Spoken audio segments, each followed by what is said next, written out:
Agora vamos ouvir o professor Walter Palmieri Júnior, que é professor, doutor e coordenador do curso de Economia da Strong Business School. Em sua tese de doutorado, Gumertização em uma sociedade desigual, pesquisou a relação entre produção, consumo e publicidade no mercado de alimentos industrializados no Brasil. Então, tem a palavra o professor Walter Palmieri Júnior, que falará também de modo remoto. Olá, boa tarde a todos. Obrigado pela oportunidade de falar aqui. Quero apresentar a essa audiência pública uma contribuição baseada em evidências científicas e análises econômicas com o objetivo de demonstrar que a regulação da informação e da promoção de alimentos com perfil nutricional inadequado é uma medida imprescindível para a saúde pública e também para a sustentabilidade econômica do país. Ela não restringe, ela amplia a liberdade de escolha do cidadão, ao promover um maior conhecimento sobre as informações importantíssimas para a saúde. Então, a minha contribuição não é influenciada por qualquer interesse econômico, sou um pesquisador independente, participo por acreditar que a academia e os estudos científicos em economia e a saúde pública devem olhar principalmente para o bem-estar da sociedade. É por isso que eu escolhi a trajetória de pesquisador na minha vida profissional. O Brasil enfrenta uma situação alarmante em relação à saúde pública, e isso já foi fartamente evidenciado aqui hoje.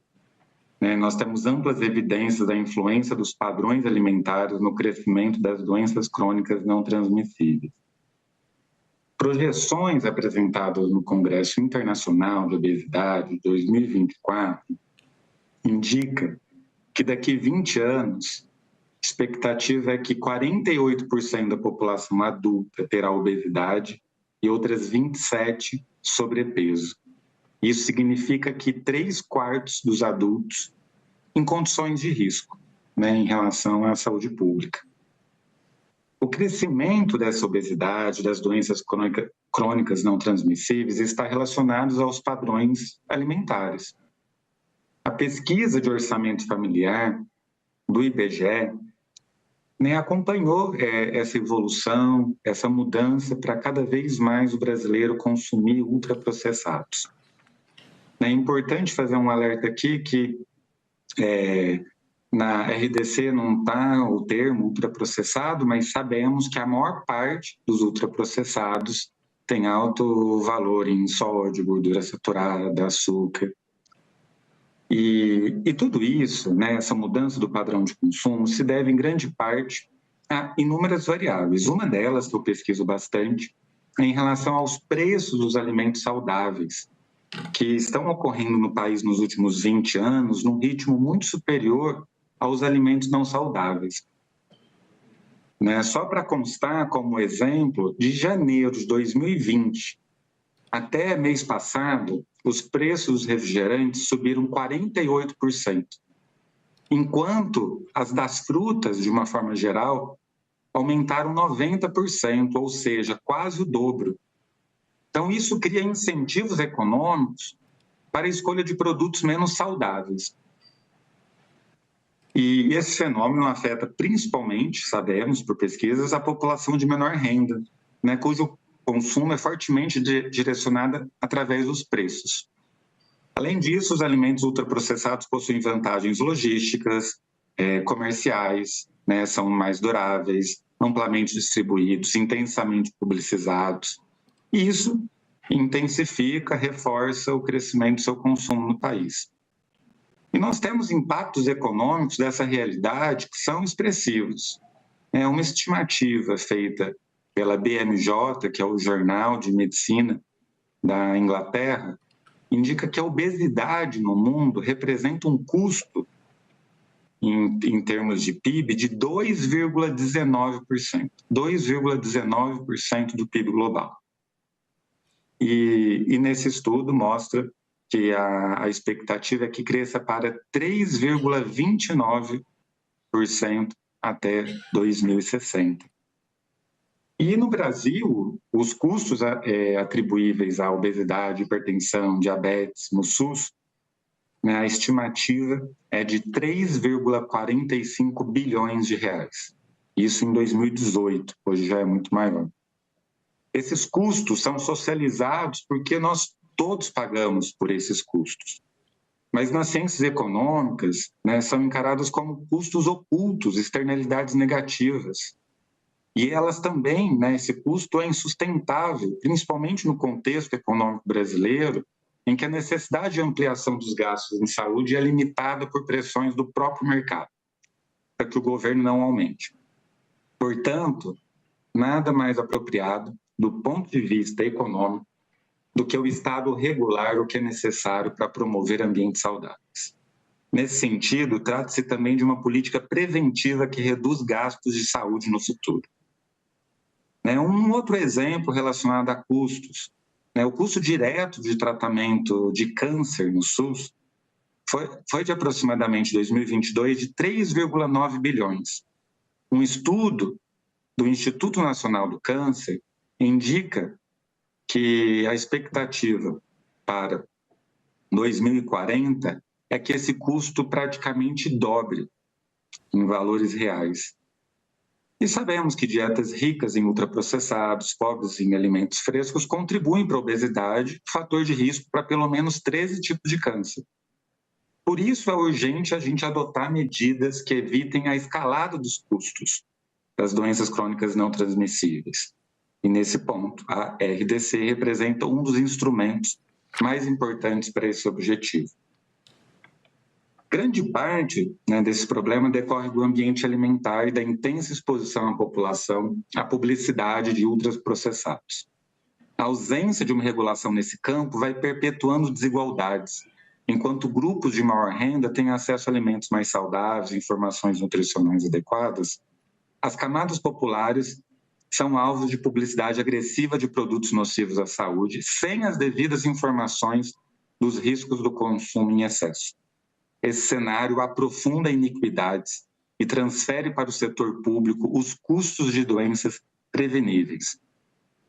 As experiências internacionais comprovam a eficácia da regulação. No Chile, a implementação de leis que regulam a publicidade de alimentos não saudáveis resultou em uma redução de 23,7% das compras de bebidas adoçadas e incentivou a formulação de produtos com menor teor de açúcar, sal, gordura. E esses resultados demonstram que a regulação ela não enfraquece os setores econômicos privados, mas ela promove uma concorrência saudável, inovação e alivia o sistema público de saúde. E a RDC da Anvisa é, portanto, uma medida necessária e coerente com os princípios constitucionais do direito à saúde e alimentação adequada. E sem essa regulação, teríamos um grave retrocesso no enfrentamento da epidemia de doenças crônicas relacionadas à má alimentação, com consequências severas para a saúde coletiva e para a economia também. Portanto, a tese central da minha fala é que a regulação da informação sobre alimento constitui uma política de interesse público, capaz de fortalecer as escolhas individuais, promover a equidade, reduzir os custos ocultos suportados pelo Estado e também gerar ganhos líquidos para toda a sociedade, sem prejuízo agregado à economia privada. Então, sintetizando em 5 argumentos principais essa minha fala. O impacto econômico da regulação ela é marginal diante do interesse público, porque os custos regulatórios para um setor da indústria são irrisórios em comparação ao peso das doenças relacionadas à má alimentação no orçamento público. Assim como ocorreu com tabaco, com álcool, a regulação não destrói setores produtivos, mas corrige excessos que impõem custos à sociedade. Na economia, a busca pelo bem-estar coletivo é um princípio fundamental. Portanto, saúde pública e desenvolvimento econômico se reforçam mutuamente. O custo do consumo excessivo recai para o Estado, o indivíduo e a sociedade. O SUS gasta bilhões anualmente com doenças relacionadas ao consumo ultraprocessado. E esses custos configuram externalidades negativas, né? Como afirmou Stiglitz, prêmio Nobel em Economia, né, autor do livro de Economia do Setor Público nas universidades americanas e brasileiras, ele diz o seguinte: falhas de mercado, como externalidades e assimetrias de informação, fornecem uma justificativa sólida para a intervenção governamental. Quando os mercados privados falham em contabilizar os custos sociais de determinados bens, a regulação pode melhorar tanto a eficiência quanto a equidade. A publicidade sem informação adequada, ela aprofunda desigualdades e ela distorce as escolhas alimentares. Na minha tese de doutorado, eu mostrei que a desigualdade estrutural do país também se manifesta no acesso à informação nutricional. Eu demonstrei que o mercado segmenta alimentos saudáveis e informativos para a elite, enquanto intensifica cada vez mais a oferta e propaganda de ultraprocessados para as classes populares. Essa prática aprofunda desigualdades em saúde pública, perpetua um ciclo de vulnerabilidade, tanto econômica como alimentar. Finalizando, a regulação estimula a inovação e fortalece também a concorrência saudável. A restrição da publicidade de produtos prejudiciais cria espaço para alternativas mais saudáveis, né, como experiências no Chile e Reino Unido, mostra que regulações semelhantes levaram empresas a reformular produtos, reduzir sal, açúcar, gordura, diversificar linhas de alimentos. A concorrência, ela passa a ocorrer pela qualidade do produto e não pela intensidade da propaganda. E isso beneficia os consumidores e também as empresas inovadoras. A regulação, ela não aumenta preços nem reduz o consumo agregado. A regulação não provoca queda no consumo global, mas reorienta a demanda. Diminui-se o consumo de produtos prejudiciais e aumenta-se as opções benéficas. Não há evidência de que restrições publicitárias elevem preços. Trata-se de uma redistribuição dos gastos em marketing. O resultado líquido é positivo. Ganhos para a saúde pública, estímulo à inovação e redução dos custos fiscais do país, sem comprometer o poder de compra da população. Coloco-me à disposição para esclarecimentos adicionais. Estou convicto de que a proteção da vida, da saúde e do interesse público deve prevalecer sobre os interesses econômicos imediatos. Agradeço ao professor Walter Palmieri Júnior.